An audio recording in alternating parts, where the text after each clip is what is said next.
Welcome back for another helping of oysters, clams, and cockles presented by Bolin Media. I am Ross Bolin, and this week, Mr. Barrett Dudley is back in business with me. Baby Barrett, say hello to the people. How's it going? Yes, sorry that I missed last week. I was busy focus grouping Ross's podcasting techniques, and it's mostly good, Ross. It's all good. Oh no. There's just a few small things. But everybody that was saying these things is just like, it's just a bunch of old farts and like stupid people.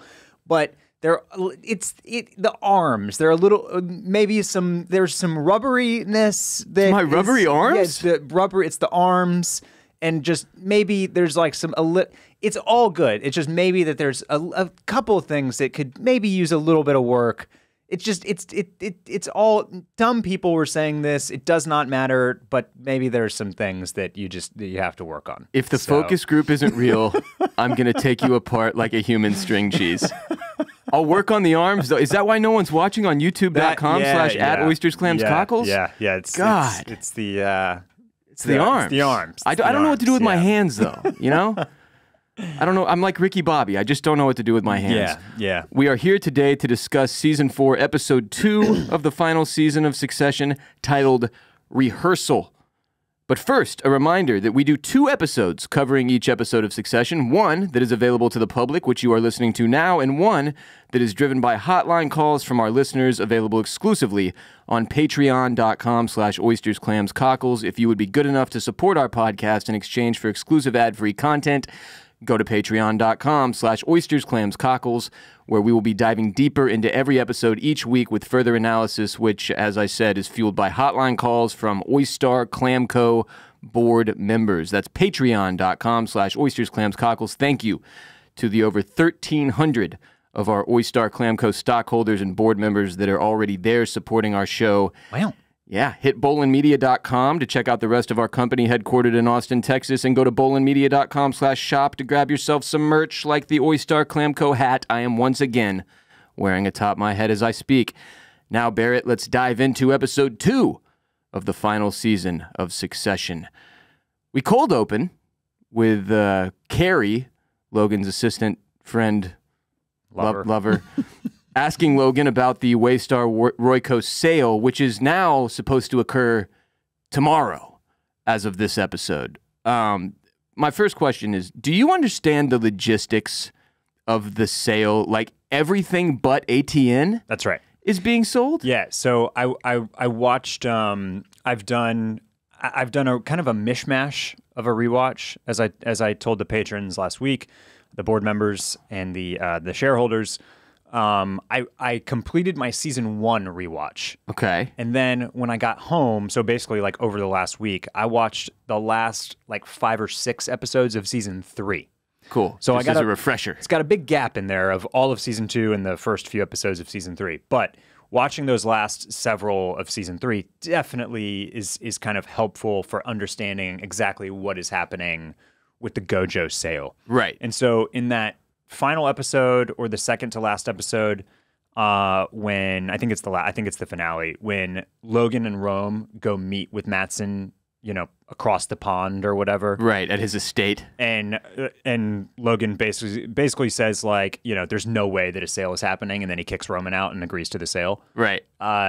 Matsson makes some references to, like, look, I'm going to make it so nice for you. I'm going to structure it so nice for you. And he talks about like how he'll let Logan like maybe like spin off a property or 2 that he likes. Okay, that he wants he wants to be inside of. Yeah. And so that's essentially like the implication here, and may even be the implication at the very end of season 3, is that what Logan's going to hang on to and what he's going to keep is ATN, and he's selling the entire, like, everything else about Waystar. Right. So the parks, all the parks, all the entertainment, like everything besides their his news network. His little news network. Right. Which, as it happens, I think is almost exactly what Rupert Murdoch did with Fox News. Okay. He sold off Fox Studios to Disney, I believe.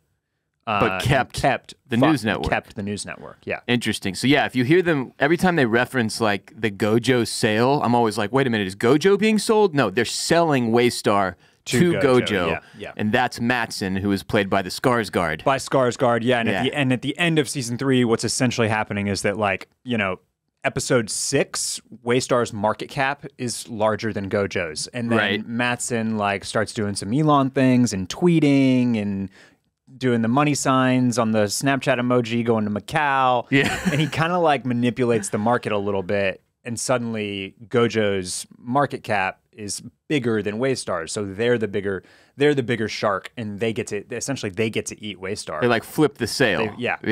Okay. Yeah, it's like Waystar's going to be buying Gojo, then it's going to be a merger of equals, which there's a whole lot of funny lines about. Yeah. And then, like, it finally flips and kind of capsizes the other way, and it's going to be Gojo taking over Waystar. Okay, so that's kind of a good framework for what we deal with the rest of the episode. Logan tells Carrie to cancel his kid's helicopter as a way to get at them for fucking him over by saying the biggest number in episode 1. Yeah.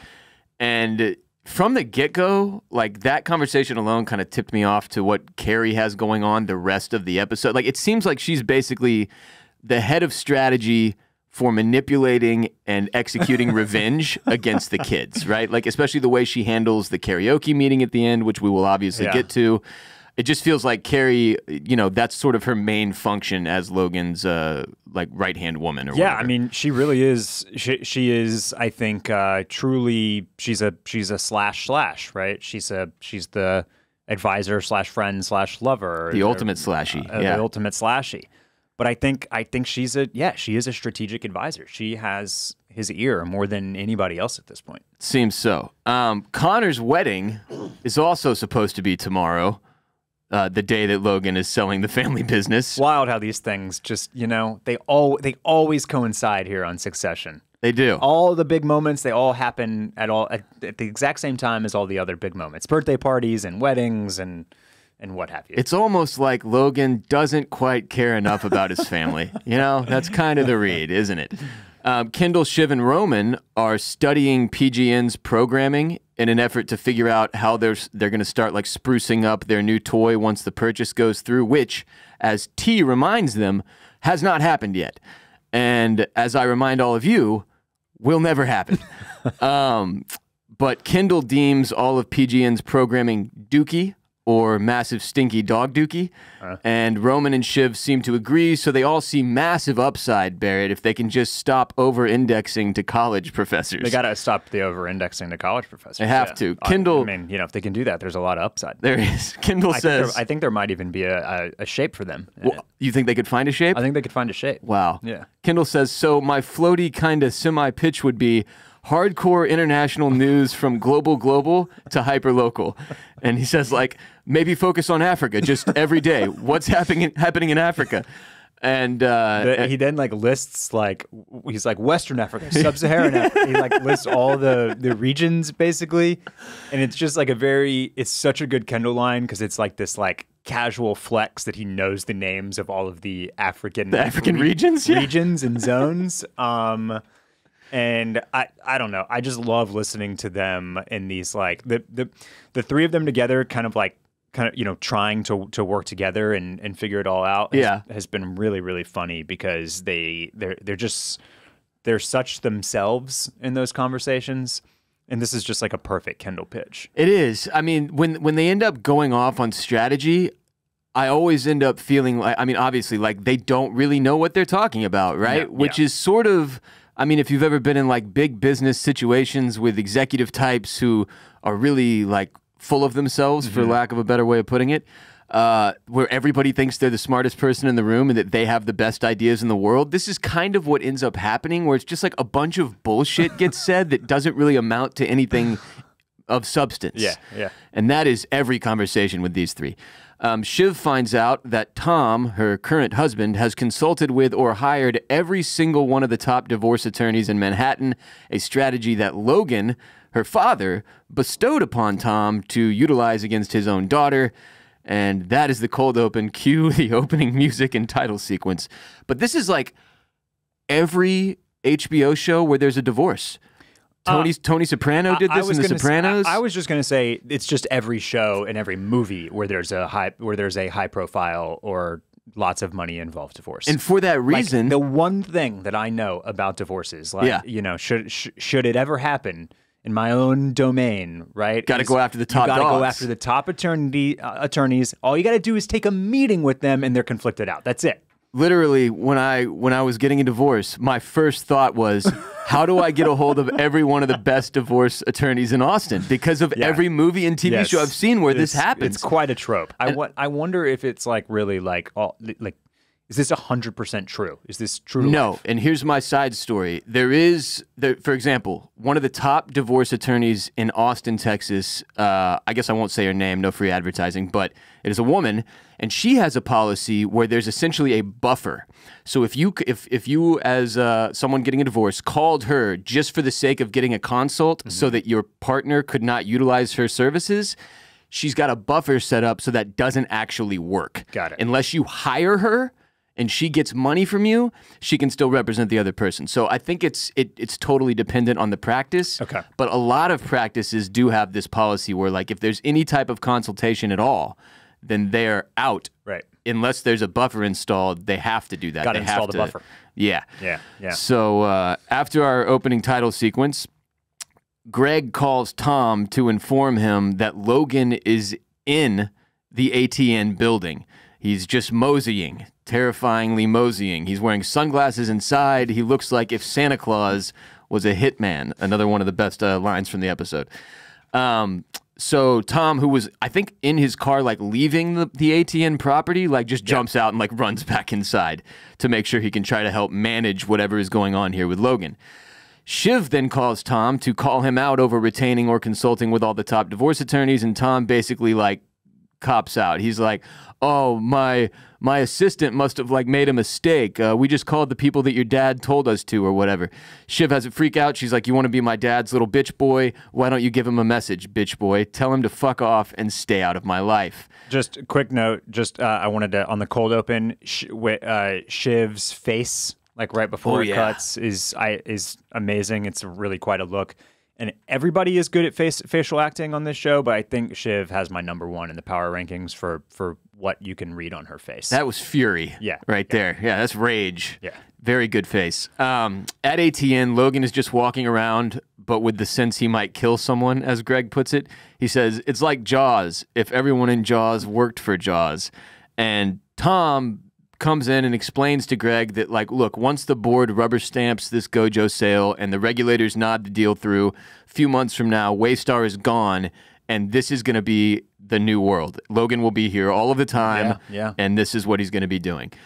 Then Logan, so Tom runs over to, like, meet the boss man and see what he's up to or whatever.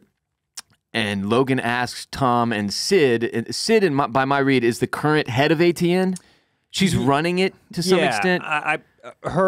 She and Tom are kind of like the co-leaders. Right. I think that they, like, Tom, I believe I can't remember what his title is, but he's like more like probably like a little bit more oversight. And I think she's more like day-to-day, like actual programming and that type of thing. Yeah, that's my read too. And she makes some joke like my social secretary here is handling it, but that's clearly not his position. That's right. Yeah. She's just kind of undercutting him there, mocking the setup, I think, that like basically like I don't even need this jackass. Why is he here? Yep. And anyway, so Logan asks the two of them if they've seen the tape, which is Carrie's tape auditioning to be an anchor for ATN, which becomes like probably the funniest running bit of this episode. But Logan is like basically trying to impress upon them that he wants his girlfriend assistant person, the ultimate slashy, to be one of the network's new faces because he, like, as we saw at the end of episode 1, he doesn't like their current setup. He thinks it's boring, these old bald white dudes or whatever. He wants some fresh blood in there to make the network more exciting, hotter, sexier, however you want to look at it. But he says he's keeping out of it, Logan is, right? He says because she's his assistant, it would be very unprofessional of him to get involved. The irony, of course, being that he is very much telling these two people, you need to get her in there. At least up front, right at the beginning. At least that's what it would seem, yes. Yeah. Yes.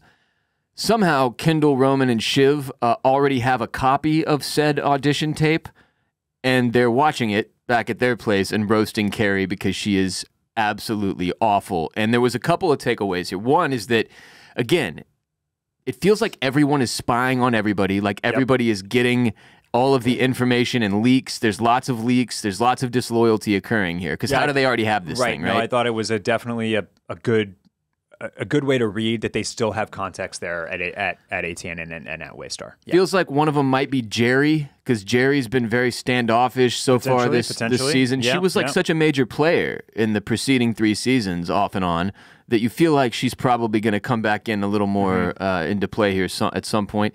Roman says, man, Dad was a god, but tomorrow he's selling the empire to a 4chan Swede and dishing out jobs for blowies, which is pretty poignant of Romy. Shiv secretly... Hey, Romy! I want to start a business with you, brother. Shiv secretly calls Sandy of the Stewie and Sandy pact. Now, I'm going to see if you remember. Yep. Is Sandy's dad also Sandy? Also named Sandy, yes. Oh, that's what makes it so confusing. Okay. Sandy Furness. He's like incapacitated at this point for health reasons? The last time we saw him. He was like basically a vegetable. Yeah, okay. Yeah. So she's, as Roman puts it, like his human hand puppet, I guess. But apparently Shiv and Sandy have been secretly discussing the possibility of not voting the Waystar Royco sale through, which clearly Shiv is now considering after finding out what her dad did with Tom and the divorce lawyers, which is at least my read. Like, she's pissed off about this. Yeah, now she's open to the conversation. Yeah, I was trying to... It took me like 10, 15, 20 minutes, basically towards the end of the episode, where I was like, okay, now why is Shiv doing this again? And right. Yeah, and I think it is... And yes, by the end, came back to what made the most sense, which is exactly that. Like, she is furious about this little divorce attorney play, that her dad is helping Tom and not her, right, essentially. And she's just seeing red. Yeah. It also, like, I was really confused by this, because she's taking that call. I was like, wait, what's Sandy's deal again? And if you have to go back and remember, like, Stewie and Sandy got board seats on Waystar, okay? Yeah. So they're part of the board that will be voting to sign off on the sale to Gojo. Yeah, and this all harks back to season 1, when Kendall lets private equity in the form of Stewie and Sandy Verness basically buy a giant portion of the company through a big investment. The bear hug. Yeah. The original bear hug. So at first my read was like, okay, something going, like Shiv is doing more sketchy Shiv stuff, but we find out over the course of the episode that basically Sandy and Stewie have talked to all 3 of them, and the 3 of them have just not talked to each other. So at first it looks like, oh, it's just Shiv like going behind Kendall and Roman's back talking to Sandy. But then later on, we find out, like, both of the other brothers are actually aware of this. Like, we'll get to the different points where that happens, but there's cues that, in fact, all of them have been approached. They still don't trust each other with any of this really important information, so they're just kind of, like, playing it by ear, sort of. But the other read, like, the thing that was confusing about this whole, we want to push back on the sale and try to get more money out of the Swede, as they call him, was that, like, they clearly need that money from the Waystar sale to execute the PGN purchase. Yeah, and so it was I thought a good wrinkle in this episode, because I don't know about you, but for me, I left episode 1 being like, well, Logan can kill their PGN deal just by backing out of the Gojo sale. Seemed like it, yeah. Which seemed like an easy play for him in this constant, never-ending war. So then we get to this episode, and now he's still planning to go through with the sale and let them have PGN, essentially. Yeah, like, that is, at least that's what it sounds like. That is his full intent, as it reads in this episode. And of course, they can't help but to sabotage themselves. But yeah, my one, I kind of bumped on this a little bit, which is that, and they tried to smooth it out, I think, with all of the talk from Kendall and Shiv about it just being like a savvy, smart business play. Right. Even though it really clearly wasn't. But, like, it's one thing for them to try to make that, to think that they can make this mistake. But what Sandy and Stewie are going to bat for an extra $100 million? Yeah. I don't know. It didn't. Like, maybe they have a larger stake than these 3, and it's not $100 million to them. It's like another $1 billion or something. Yeah, maybe so, but and I guess that's probably right, because they got in with I think they got a pretty big chunk of that company when they invested in the first half of season 1. Yeah. So sure, maybe it's another billion. It just kind of like that just read like it's one thing for these kids that are not serious people to be making this type of mistake, but Sandy and Stewie, these are real business people. They know what they're doing, and so for them to be like, we want to push back on this deal if we can, just seemed a little like, I don't know. I think the two reads are, it's either a much more substantial amount of money for them, or those two just thoroughly enjoy screwing with the Roy family at this point and messing with their dynamic, and either one really plays for me. Back at ATN, Logan gets on a stage made of boxes and paper boxes, boxes with the paper in them, which I would note at least a foot tall, and they make him as tall as Tom. Yeah. Tom says, I don't know how tall Brian Cox is, but at this point, I'm pretty sure he's like 5'4". Yeah, he calls everyone around him a pygmy, and he's the one that's pygmy sized. Really. Yeah. Got a bit of a Napoleon complex, you might say. Tom's also a tall guy, though. He tells Logan that he could give him a kiss when he's standing on the boxes because they're now the same height. And Logan, first of all, Tom gets on the boxes before Logan and tries to like give a positive setup, like a positive vibe to the environment. Sprinkle he's like, a little sugar. We're up 3% week over week or whatever. 15 year over year. 15% year over year. And then Logan gets up there and says it's a shame because they're up 40% on costs year over year, and they're only up 15% in the demographic or whatever. So he then tells the staff, at first I thought he was just going to fire everybody. I was like, oh my God, he's just going to burn this place to the ground. One guy, he only wrote the one email while he's been pacing around. Don't exhaust yourself. Don't exhaust yourself. But he ends up telling the staff, he gives them like a very reminiscent of Wolf of Wall Street, I'm not going anywhere type of speech. Yeah, very much Where so. he's like, I want you to be cutting our rivals' throats. I want you to be pirates. He says, so fucking spicy. So true. They cannot believe what we said and the fact that we fucking said it.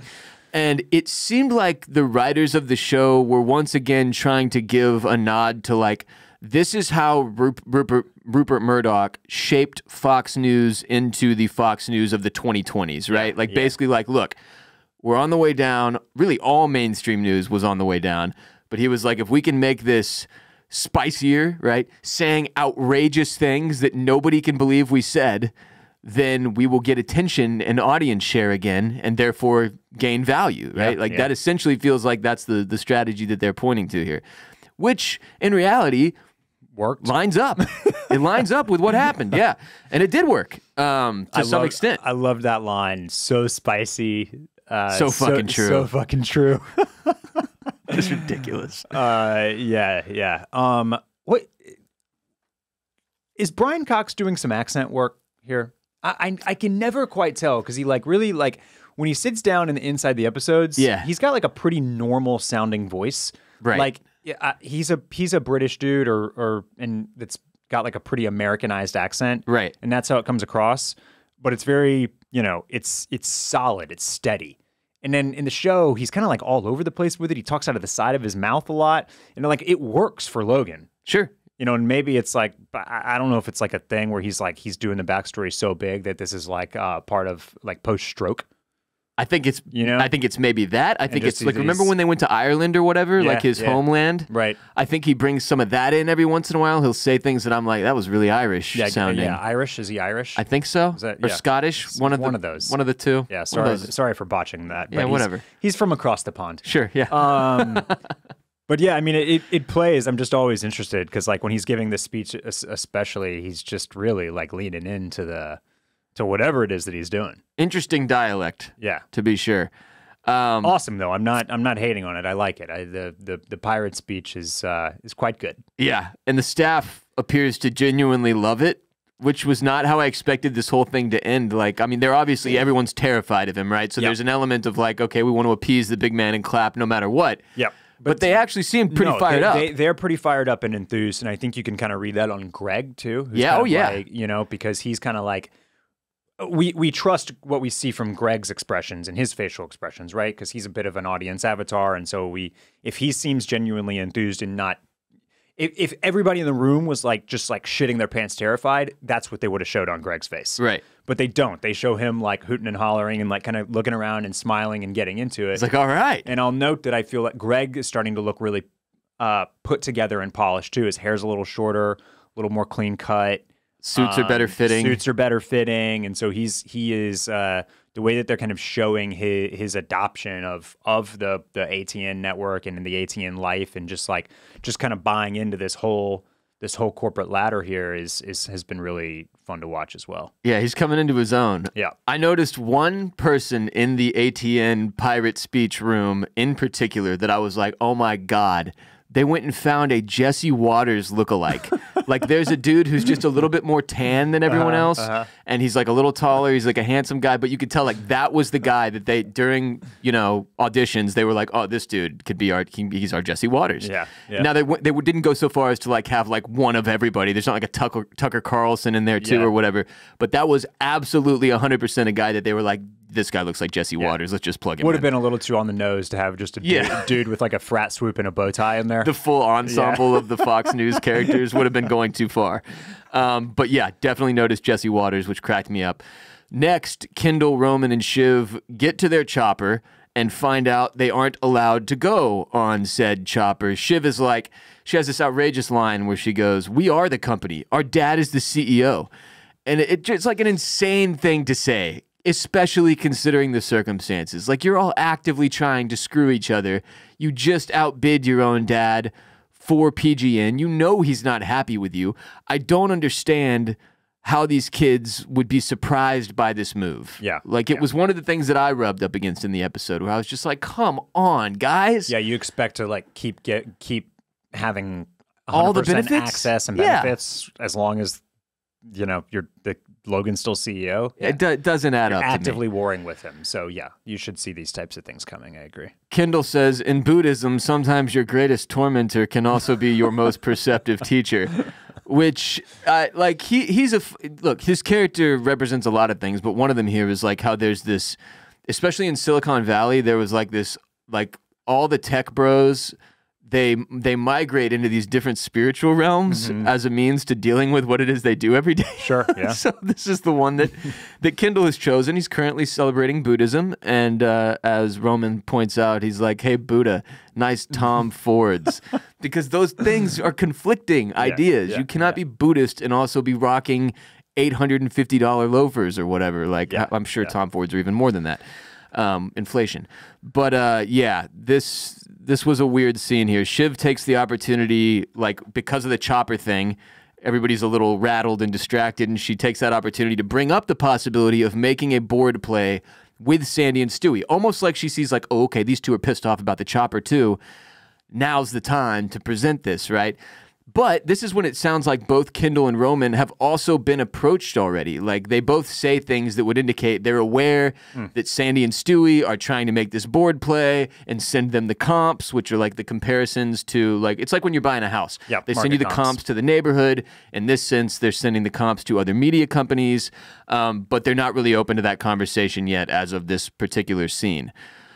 Back at ATN, Logan walks in on Jerry and Hugo watching Carrie's audition tape, which is another one of the funniest scenes in the episode because Hugo has he's already attached his computer to the screen. And he's shut the computer. He's shut his laptop, so he has no way of disconnecting his laptop from that screen before Logan and whatever the girl's name is, I can't remember, who's sitting with him. They want to see this presentation. Yeah, well, he pulls the cord. He pulls. He does. He pulls the line. So what was the issue here? Because he had to slam it shut while it was still playing. So no matter what he does, he didn't go mutesies or minimize. Yeah, but why not closes. Open it, fix that, then plug it in? Like, he totally botched this cover up here. Yeah, gave himself away. I think the point was whatever he was going to open up that thing and it was going to be playing immediately. No matter what. But you're right. He should have opened it up. X'd out. Then X'd out, because they would have heard, but they wouldn't have seen. It wouldn't have been as bad. It wouldn't have been as bad. Yeah. Yeah, he fucked up here. This was, but he ends up being the thing that like starts Logan down the path of, well, maybe she's not ready, because everyone's laughing at her, right? Yeah, and I think it's, I guess the question for me, and it's not super important, but you know, does he change his mind over the course of the episode, or was it always kind of the plan that he was going to kind of appear like the good boyfriend and expect Tom and whoever else to be the bad guy here and make the right call? You know, like if he ever had an expectation that she might be good enough. Right. I think it was probably, now that you're mentioning it, it's probably that she wanted on. He's like, well, I'm like, I'll be the good boyfriend and at least give her a shot, right? But the second, get her the audition tape, but then it's, you know, start playing the tune of like, well, it's out of my hands. You know, I don't make these decisions. And the second he starts getting negative reads, yeah, he's like, okay, this isn't the move, right? Yeah. So while the kids are walking to, I guess, like they had to get a car and they're walking to Connor's rehearsal dinner, Sandy and Stewie approach them in person. They pull up on them kind of. It's an ambush. It's an ambush, Barrett. And they talk to the kids about forcing their dad back into the ring, right, to ask for more money from Mattson as far as selling Waystar to Gojo, like we talked about earlier. And Roman is still in this camp where he doesn't want to fuck his dad. Kendall doesn't want to lose the PGN deal. Yep. Right? And then Shiv clearly at this point has decided she does want to screw with her dad more, and she's going to, like, they end up walking away from this conversation with Stewie and Sandy, but Shiv is going to go work on Roman and Kendall. Yep. Stewie says he's going to call Ken, which I think actually, and we'll get to it, but like the call between Kendall and Mattson plays very strangely. I'll save the conversation for when we get to it, though. Anyway, they walk away from this little surprise meeting, and then the three of them arrive at their brother Connor's rehearsal dinner, where Willa, the bride, is like pulling like a runaway bride, but from the rehearsal dinner. Yeah. And she's gotten cold feet. Having a bit of a freak out. Yeah. She's bailing. She's leaving. So I think the Connors sham marriage falling apart the day before the wedding part of the episode, it actually ended up being my favorite element of this episode. Like when they walk into the rehearsal dinner and he's at a table by himself is such a sad moment. Like his bride is left, his dad is not there, his two brothers and sisters show up late because his dad canceled their chopper. Like it's going as poorly as it could possibly go, basically. Yeah. Very sad. Very unfair. And Connor wants to do karaoke as a response to Willa leaving her own rehearsal dinner party. Like that will make him feel better. Yeah, he wants to be an everyman, Barrett. Right. He's seen it in a movie before. Yeah. Wants to be a regular American. You know, go out there and connect with the people. Just do a little karaoke. Roman refers to this little karaoke bachelor party for the POTUS SCROTUS, he calls Connor. But Connor says he wants to go to a real bar with chicks and guys who work with their hands and grease and sweat from their hands and have blood in their hair. Blood in their hair, yeah. Very normal thing. Just dudes hanging out at bars with blood in their hair. Yeah. And, as the common man does. And grease. They've got grease on their hands and blood in their hair, and that's how the everyman goes about their business on a day-to-day. That's certainly how I look when I get home from work every day, Barrett. I've got blood in my hair.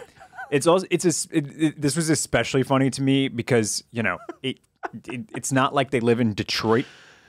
Right. It's still New York City. It's fucking Manhattan. Yeah. And I mean, obviously there are a lot of blue collar workers and middle class folks there, but like I don't think they generally live in Manhattan. Not anymore. Go to bars in Manhattan. Not anymore. Right? Right. They live in the outskirts and in the boroughs and in New Jersey and in Long Island, all that shit. Nobody can afford to live in Manhattan anymore. Exactly. Nobody. So it's also funny to me that he expects to like just find that type of place, you know, around the corner. Yeah. From his rehearsal dinner, which is probably one of the nicest spots in the entire city, right? Exactly.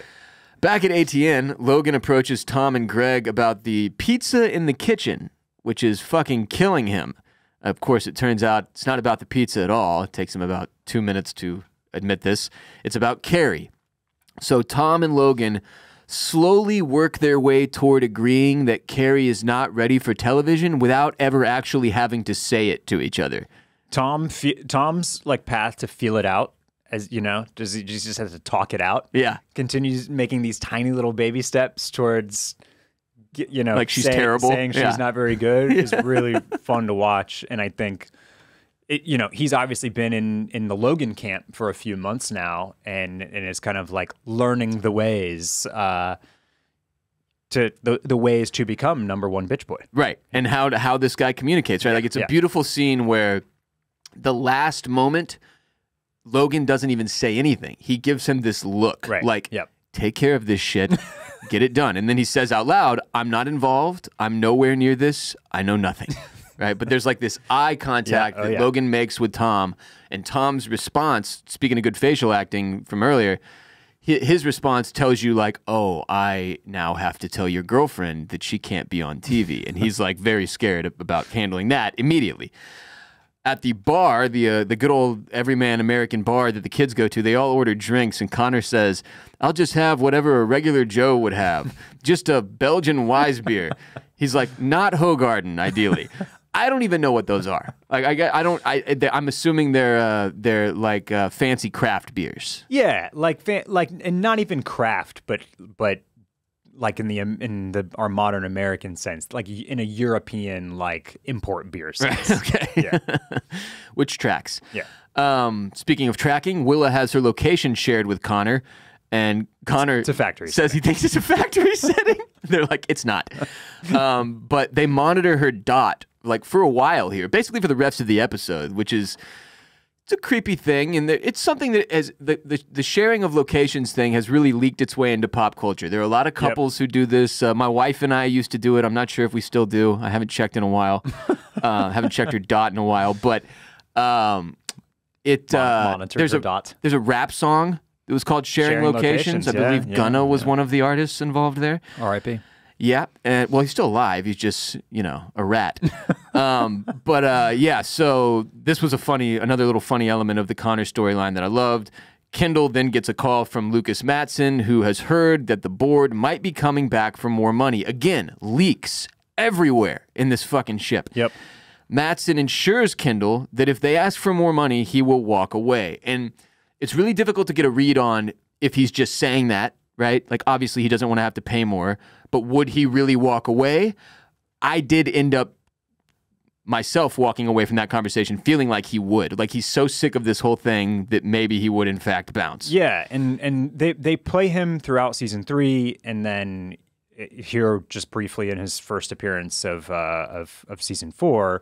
But we get like that line earlier that he's the 4chan Swede. Yeah. And then in season 3, he's very much like a Elon Zuckerberg, like just like he's kind of an amalgamation of all the kind of like tech bro, CEO, venture capitalist like bullshit. Right. Right. So we're supposed to read him as an asshole, as not a good guy. Right. Kind of unstable. And a little unstable. And so I definitely bought what he was selling here.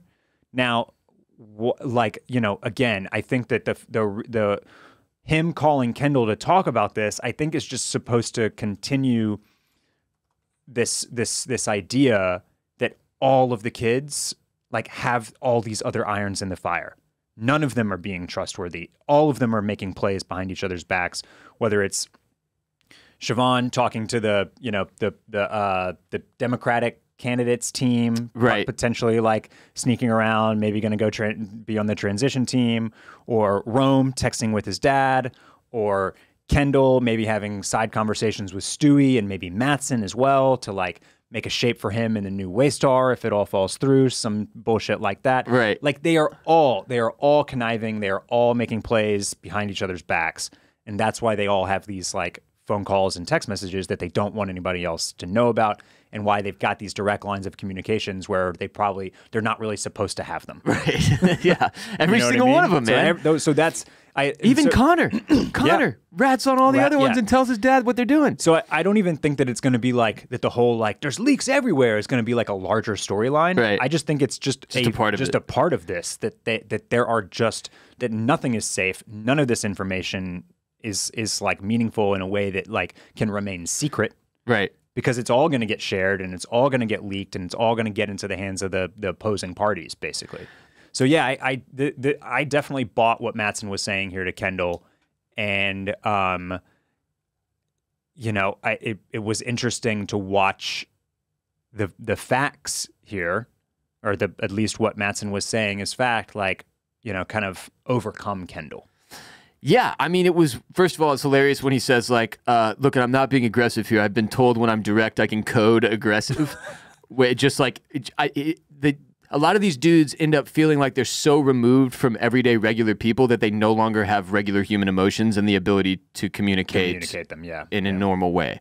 And that's another piece of Mattson that I think is a really interesting part of his character. But yeah, Kendall's reaction to this phone call was one of the most interesting pieces of the episode to me. Like, they play that very serious, intense Succession music over Kendall pondering things after the call ends, and he does a slow walk up that staircase that he's kind of descended, and then he stops, and he immediately, in response to Mattson saying, if you ask for more money, I will bounce. You will not get your money to buy PGN. He talks about the suitcase. He's like, I hear you're throwing old, bags of money at old ladies or whatever. He's like, if you want a full bag to throw anytime soon, you need to make this fucking happen. Back off. Do not ask for more money. Do not vote with the board to stop this deal.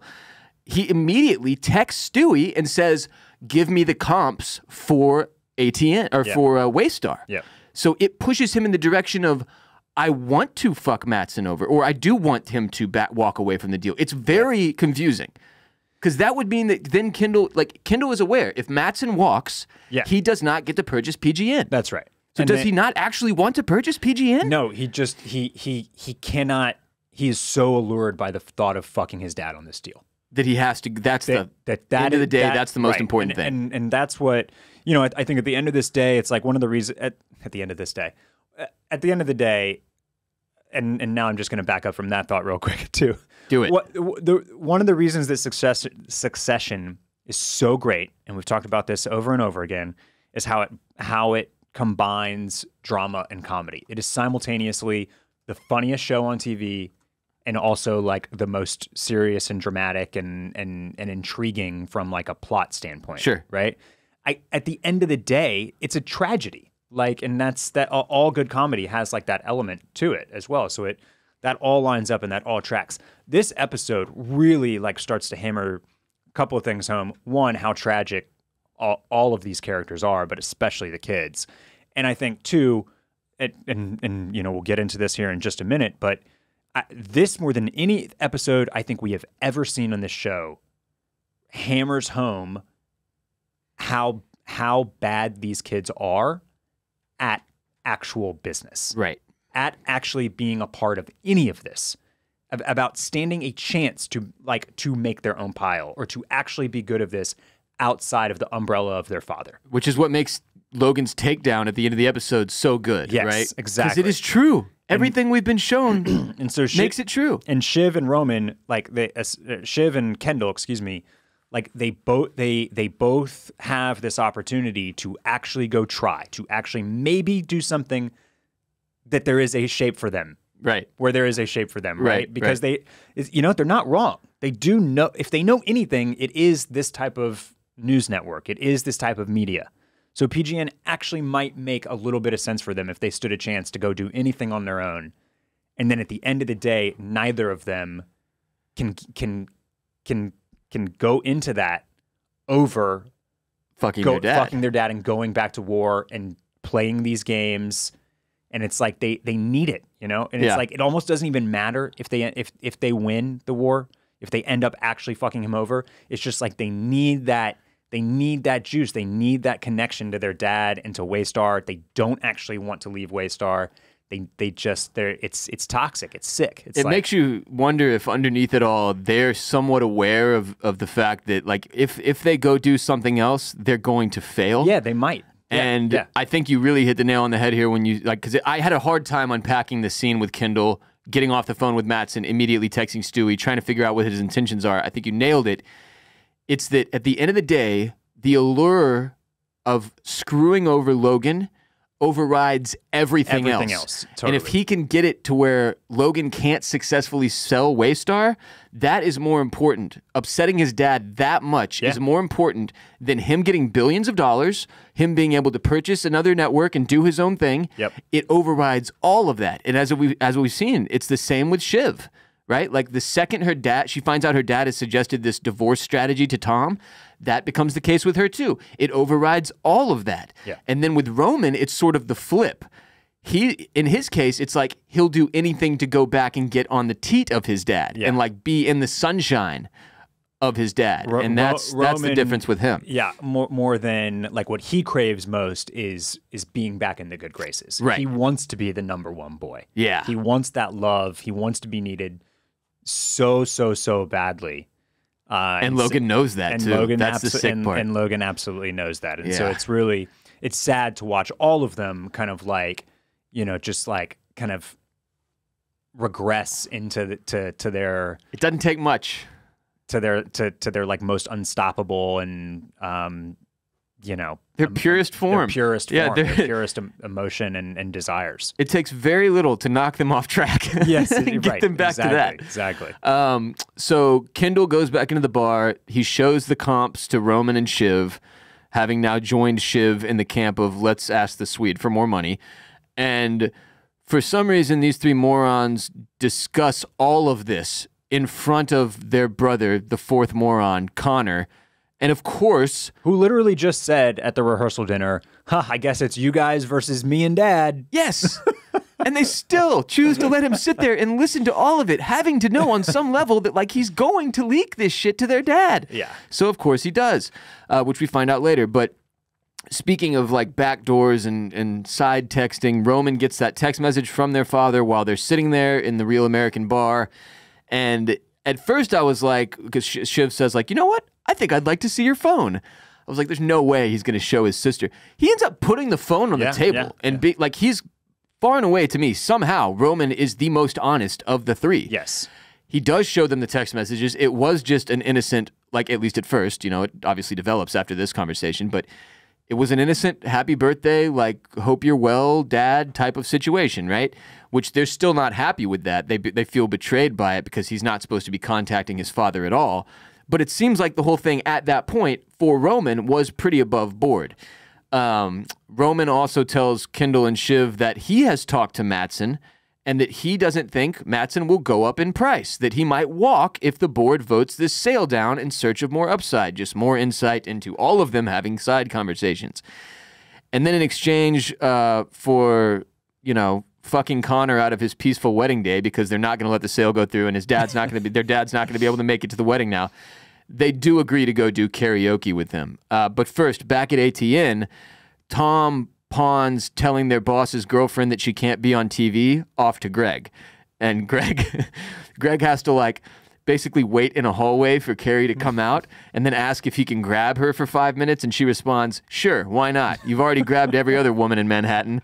The disgusting brothers. But so Greg sits her down and he gives her a heads up on the down low as a friend, as he puts it, that she's not ready for television because a focus group saw her issue with the arms. And then Carrie tells Greg, if the focus group isn't real, I'm going to take you apart like a human string cheese. And she storms out of the room and Greg sits there and he says, I did the job. I did the job.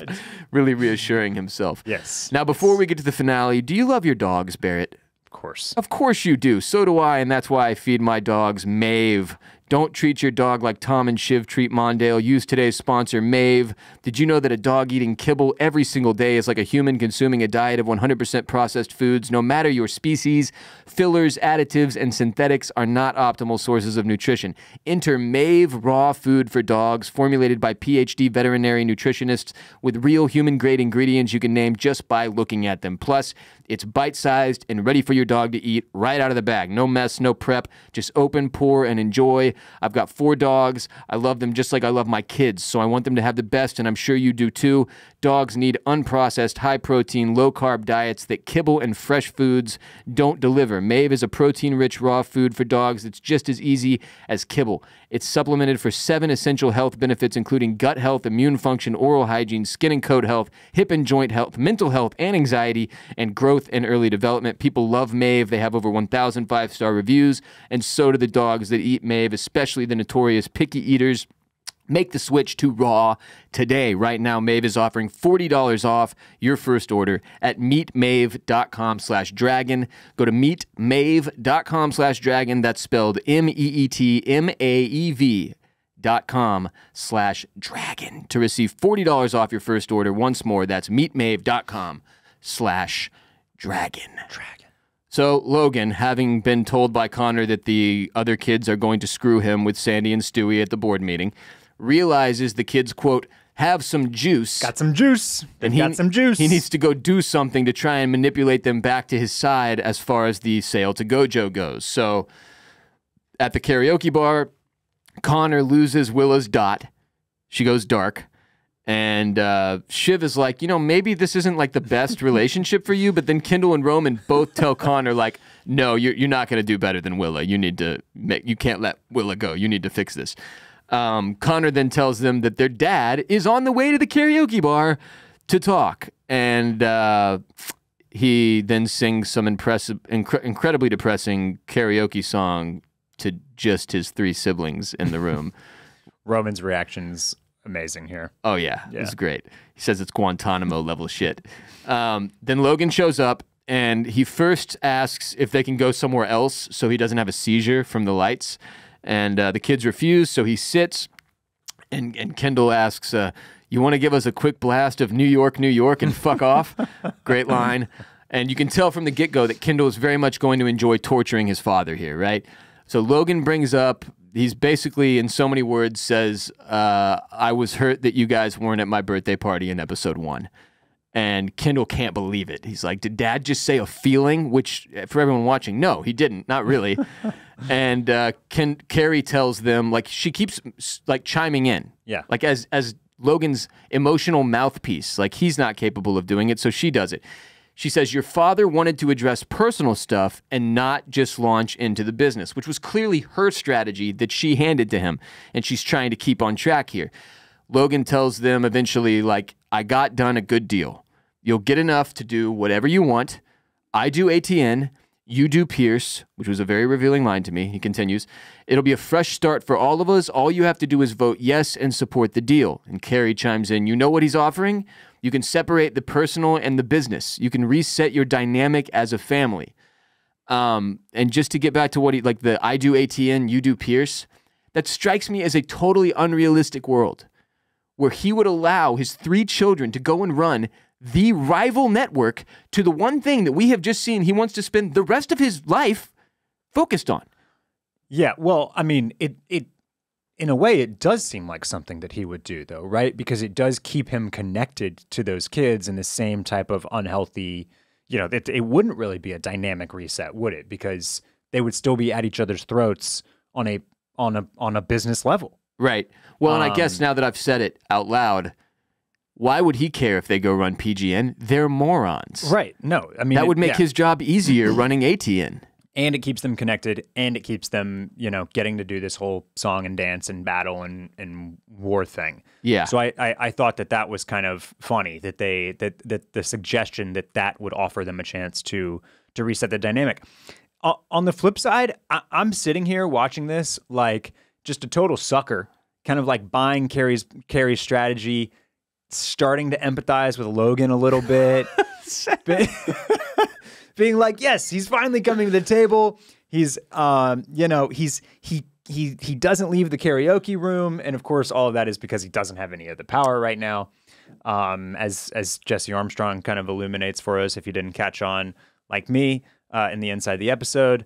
But yeah, I really, it did play to like the human emotion of like wanting it to work out for this family in some way, wanting at the very least for the kids to have their own thing. And just let this deal go through. There's no reason to pick this fight. You're going to get to do what you want to do. You're going to have a chance to strike out on your own and make something that's yours and not your dad's. And, let Logan do his thing. Let him cash out. Let everybody gets rich. I keep coming back to that. It's like everybody is going to leave billions on the table by fucking this. Right. Including Stewie and Sandy and then all 3 kids. And then Logan's going to miss out too. So it's like, when you're this type of wealthy, I guess it doesn't really matter that much at the end of the day, but it also does because you don't get that wealthy without caring about the bees. Yeah. So, but yeah, all that to say, I was in on like this reconciliation, and it was both understandable but disappointing to watch the kids just like pull out the knives here. Yeah, which they do. I mean, they get like a version of an apology out of Logan. He says he doesn't do apologies, but if it means that much to them, sorry. And Kendall asks how many sorries they can get for 100 million, which is what the deal push would be worth to them. Roman brings up, he's basically like, look, Dad, this all started. It's not about the helicopter. It's about what happened in Italy with Mom. Right. Yep. What we saw at the end of season 3, right? When their dad screws them out of like the structure of the holding company. Yeah. Mm-hmm. And Kendall says, come on, Dad, what are you sorry for? Sorry for ignoring Connor his whole life, hitting Rome when he was a kid, for having Connor's mother locked up. Shiv says, what about advising Tom on my divorce? Like, they really, like you said, bring out the knives. Logan tells the kids that the bottom line is if they ask for more money, Matsson walks. So Shiv freaks out, calls him a human fucking gaslight, tells her dad to go ask for more money, and that's when Logan drops the facade, right? He drops the whole, like, I'm sorry and I'm going to be a good dad thing, and he says, you're such fucking dopes. You're not serious figures. I love you, but you are not serious people. He then just gets up and leaves, cancels the board meeting, sets a meeting with Matsson, Carrie, Tom, Carl, Frank, but no Jerry, who I think he suspects is leaking things to the kids. Yep.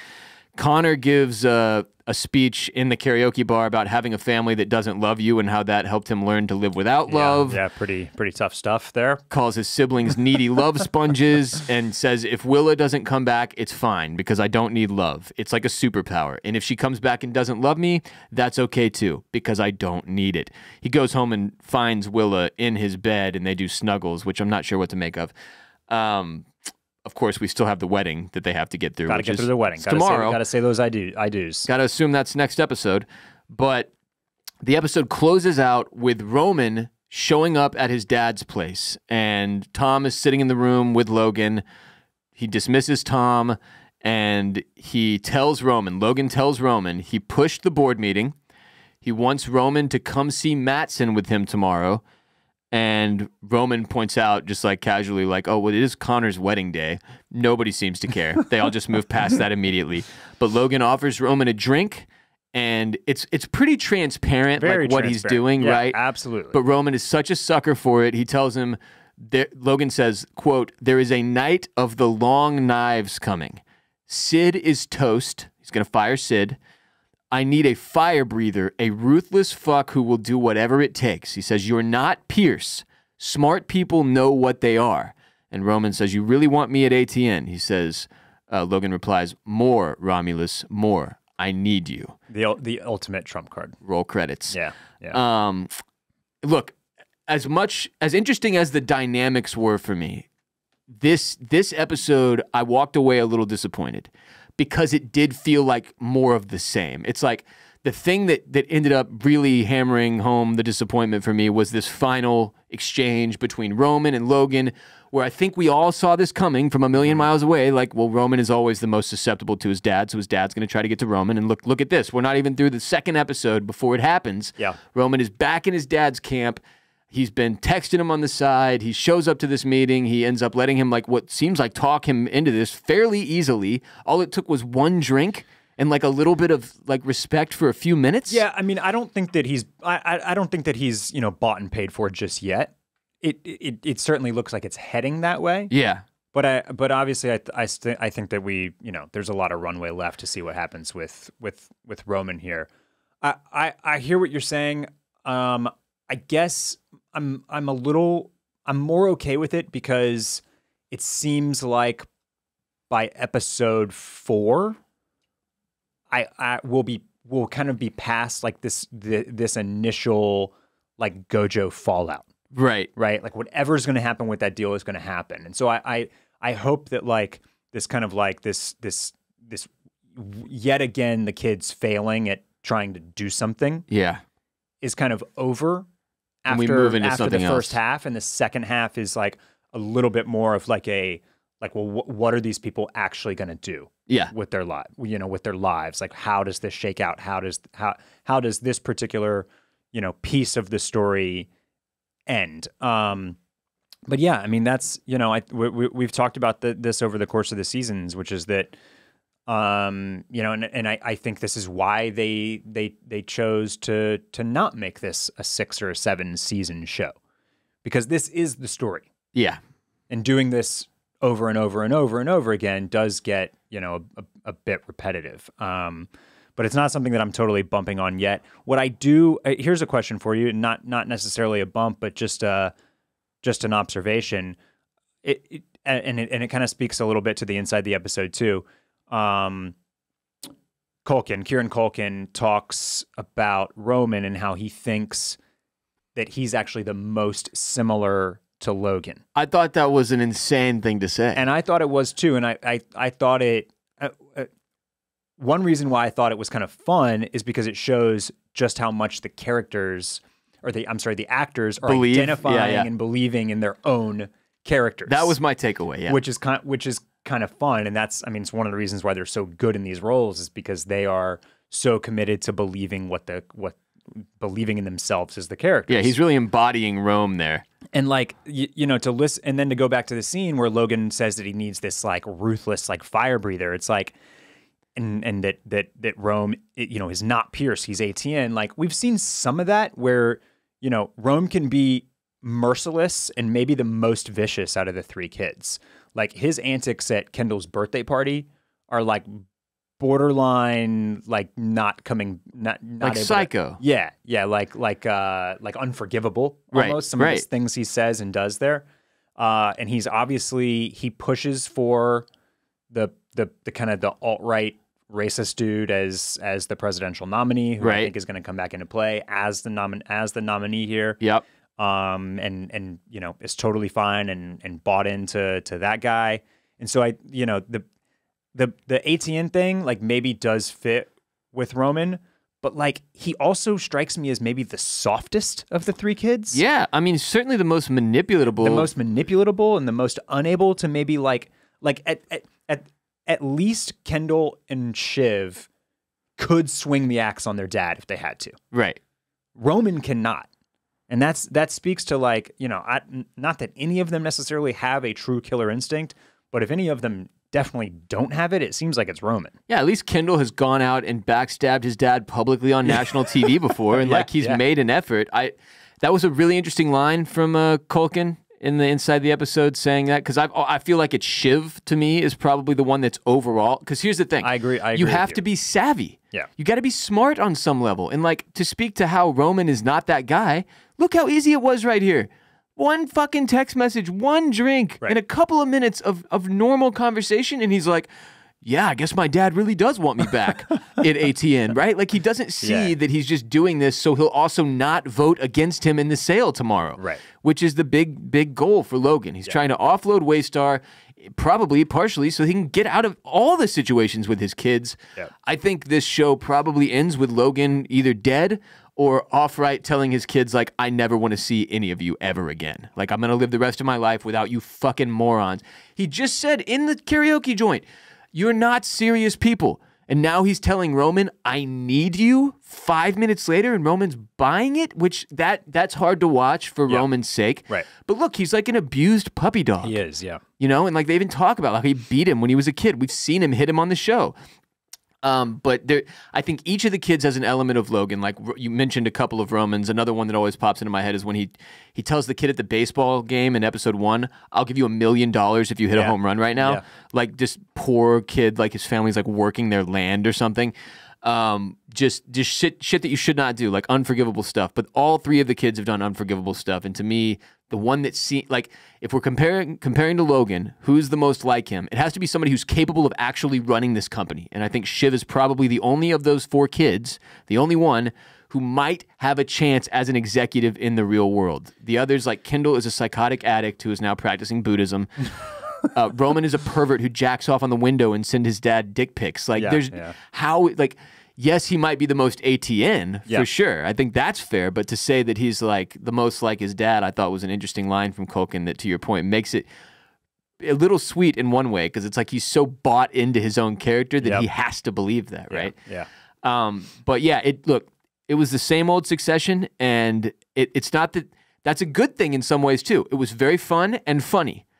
But from a plot mechanics standpoint, I was just a little disappointed in the end. That being said, we've got 8 more episodes, and I think you're probably right. My hope is that we get past this fallout from whatever happens with this Gojo sale, and then there's a newer situation to play with for the final several episodes, because I just don't want to watch the same thing unfold again, which is, hey, guess what? Surprise, the kids are idiots and fuck everything up. Like, we know that, right? Yeah. So we'll see if they can find a new shape, Barrett, with the last several episodes, but that's just where I sat after this one, and to your point also, it is why I'm very happy they're not doing a season 5. Like, they seem to have run out of room here. I mean, yeah, and look, all shows have an element of this, and we talked about it on arguably the greatest show of all time with The Sopranos, is that, like, at the end of the day, Tony can't change, because then there's no show. Right? It's that's always a thing in television shows, is that to keep the show going, there can only be so much growth and change at a character level before it comes a totally different show and people are bitching about that. Or you end the show. You change the bones of the show because the conceit is no longer the same. Yeah. And so if all of a sudden the kids are savvy business people making the right maneuvers, then they just beat their dad pretty easily, take over PGN, and then the show's over. And then what happens? Yeah. So it's an understandable thing to kind of like to kind of just like see and maybe feel a little bit disappointed by, but it's also like it's just part of the television show. And I still have so much faith in the writers' room here to create, a back half of the season that's super compelling and if not necessarily like totally different, then says something either new or final about like all of our characters here. And that's all I want. Yeah. Say something different, right? But like I said on either Patreon or the episode earlier last week, Brian Cox is thrilled with the ending that they've crafted. Yeah. And if he's thrilled, I have to imagine that it'll be pretty damn good. Yeah. But yeah, support our sponsors. We'd appreciate it if all season long you'd support our sponsors by using our dedicated URLs and codes, as that is how we pay the piper here at Oyster Clam Co. Today's sponsor, Mave, available in the description of this episode. Do not hesitate to click the link for $40 off your first order so your dog doesn't hate you. Patreon.com/oysters, clams, cockles. If you're looking for more coverage of Succession's final season, remember, Barrett and I do an exclusive ad-free episode every week driven by hotline calls from the Oyster Clam Co. board members on patreon.com/oysters, clams, cockles. Subscribe for as little as $5 a month to support our show and enjoy so much more exclusive OCC content ad-free. When you join, you'll immediately gain access to our entire backlog of ad-free exclusive episodes, including all of our The Last of Us bonus coverage with hotline call episodes, bonus coverage for Season 1 of House of the Dragon, Season 2 of The White Lotus, and you'll gain access to our entire companion podcast for HBO's classic crime drama, The Sopranos, friendly to both first-timers and rewatchers, on top of all our bonus coverage of Succession's final season. Patreon.com/oysters, clams, cockles. If you are an F1 fan, check out Bolin Media's premier F1 programming, Formula Bone, at youtube.com/@formulabone. It's like Formula 1, but with a B in front of the 1. You get it. Hosted by Jared Borislow, known as J-Bone, at Formula Bone on all social media as well. And finally, for more me, Ross Bolin, listen to the Ross Bolin podcast wherever podcasts are played, or watch on youtube.com/@the Ross Bolin podcast. Follow Barrett at Barrett Dudley on Twitter and Instagram. I am at WR Bolin on Twitter and Instagram, and go to bolinmedia.com/shop to grab yourself some merch. Barrett and I will be back Thursday. Hotline calls are going to be good. I can feel it this week. We're stoked. Board members, make sure you call in. Get those calls in. We will further digest and discuss this episode on Patreon. Thank you for being here with us today and for listening and for watching. Until next time, fuck off.